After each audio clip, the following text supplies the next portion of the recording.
Hello guys, welcome to my daily blog. এদিকে দেখো, আমি সকাল সকাল 4 বিস্কিট নিয়েছি।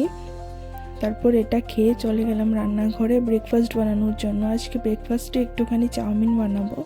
তার জন্য এদিকে আলু, পেঁয়াজ, কাঁচা লঙ্কা কেটে নিয়েছি। তারপর চাউমিনটাকেও সিদ্ধ করে নিয়েছি।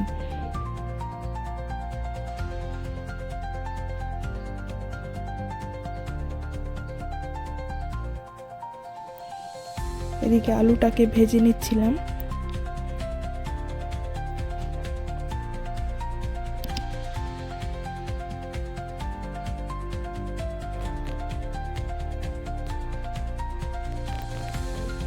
তারপর ডিমটাকে একটু ঝুরু ঝুরু করে ভেজে নেব।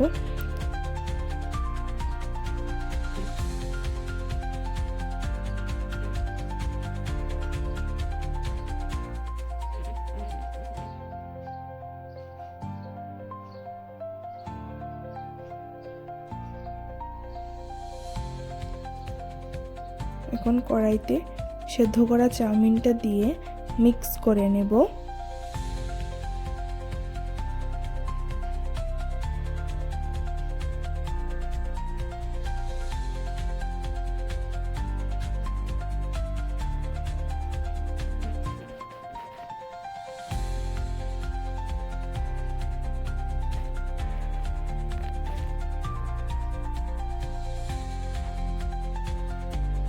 ভালো করে মিক্স করে এখানে মশলাটাও দিয়ে দিয়েছি। এখন আবার একটু মিক্স করে নেব যাতে মশলাটা ভালো করে মিশে যায়।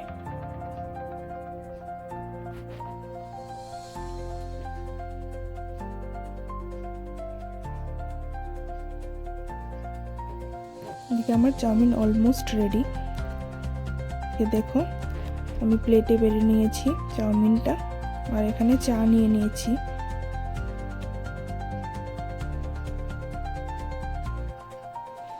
এদিকে চলে আসলাম আবার রান্নাঘরে। আজকে একটুখানি কাচকি মাছ রান্না করব। তার জন্য পেঁয়াজ কেটে নিয়েছি, আর এদিকে লঙ্কা পেস্ট করে নিয়েছি। কড়াইতে এবার পেঁয়াজগুলিকে দিয়ে দেব, দিয়ে ভালো করে ভেজে নেব।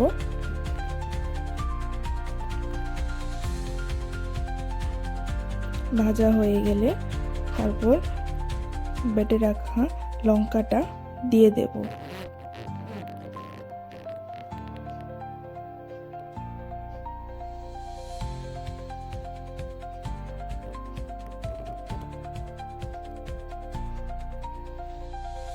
এখন আমি লঙ্কাটাকে ভালো করে কষিয়ে নেব।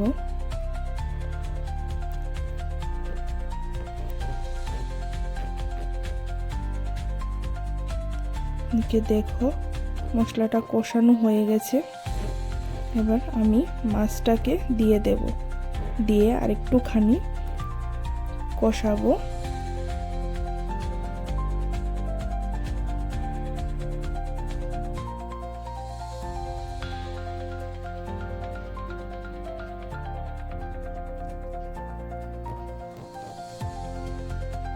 এদিকে দেখো, কষানো হয়ে গেছে।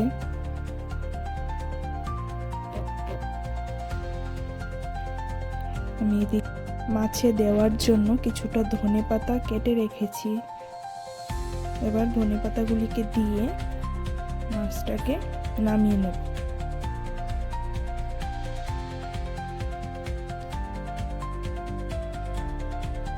দেখো, আমার মাছ তরকারি রেডি।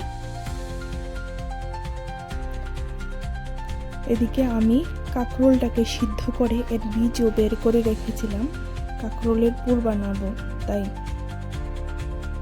এদিকে ওর মশলাটাও রেডি করে নিলাম। এখানে একটুখানি কাঁচা লঙ্কা, রসুন আর কাঁকরোলের ভিতরের বীজটা আর একটুখানি সর্ষে দিয়েছি। এখন মশলাটাকে ভালো করে পেস্ট করে এটাকে একটু ভেজে নেব, যাতে ওর কাঁচা গন্ধটা একটু চলে যায়, তার জন্য ভেজে নিচ্ছিলাম। এদিকে কাঁকরোলটাকে ভাজার জন্য ওর ব্যাটারটা রেডি করে নিচ্ছি।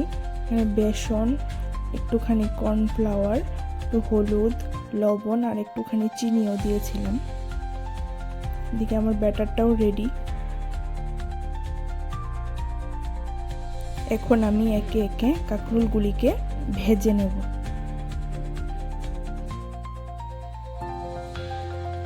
আমার ভিডিওটা যদি ভালো লেগে থাকে তাহলে অবশ্যই একটা লাইক, কমেন্ট এন্ড শেয়ার করে দিও। আর যদি তোমরা ভিডিওটা ফেসবুক থেকে দেখে থাকো তাহলে অবশ্যই ফলো করে দিও। আর ইউটিউব থেকে দেখে থাকলে সাবস্ক্রাইব করতে কিন্তু ভুলো না। টাটা, আজকের জন্য এইটুকুই।